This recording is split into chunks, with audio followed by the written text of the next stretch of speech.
Hello and welcome to Cognito Key. Today, we're diving into something we've all done, probably without giving it a second thought, the simple act of window shopping. But what's really happening when we're just looking? You might be surprised. You know that feeling, right? Maybe it's a lazy afternoon at the mall, and you're just drifting from store to store, your eyes scanning over all the pretty displays. It feels totally aimless, but is it? Let's find out.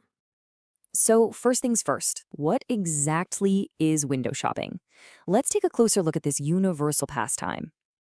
Okay, so the official definition is looking at stuff with no plan to buy it right then and there. But it's so much more than that, isn't it? It's about dreaming a little, getting inspired, and just enjoying the view, all without opening your wallet.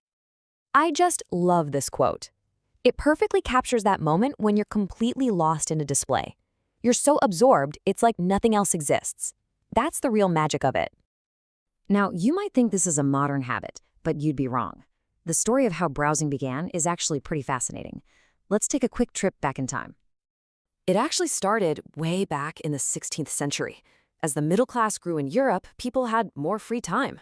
But the real game changer, that came in the 20th century with a simple but brilliant invention: huge, clear panes of glass. All of a sudden, storefronts weren't just walls anymore. They became these beautiful, lit-up stages designed to make you stop and stare. So we know how it all started, but why do we love it so much? What's going on inside our heads when we're browsing? Let's get into the psychology of it all. Check this out. One study found that for a whole 25% of women, going to the mall has nothing to do with buying things they need. Nope, it's purely for pleasure. It's an experience, a fun outing. So does this sound like you? You enjoy exploring without a list. You spend a bit more time at the mall, and you can't help but stop to look at a cool display. Well, here's the kicker. This relaxed, curious mindset makes window shoppers way more likely to make those spontaneous, I just had to have it purchases. This brings up a really interesting question.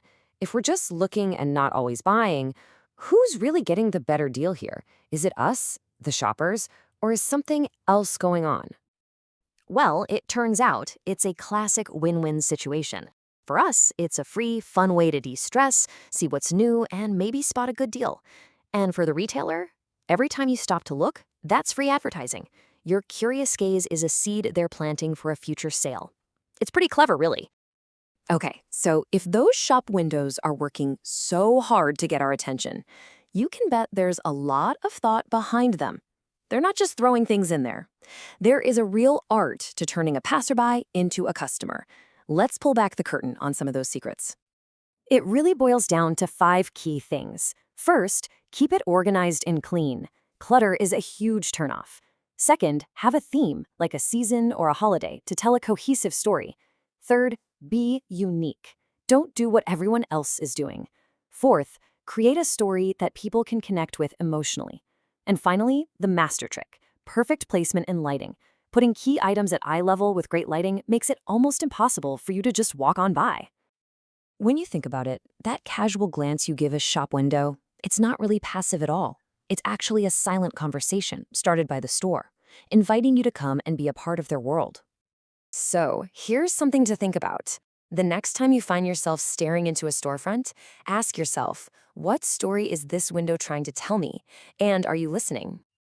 I hope you enjoyed this little peek behind the glass. If you found this interesting, please give us a like, share it with a friend, and don't forget to subscribe to Cognito Key for more surprising stories behind the things we do every day. Thanks so much for watching.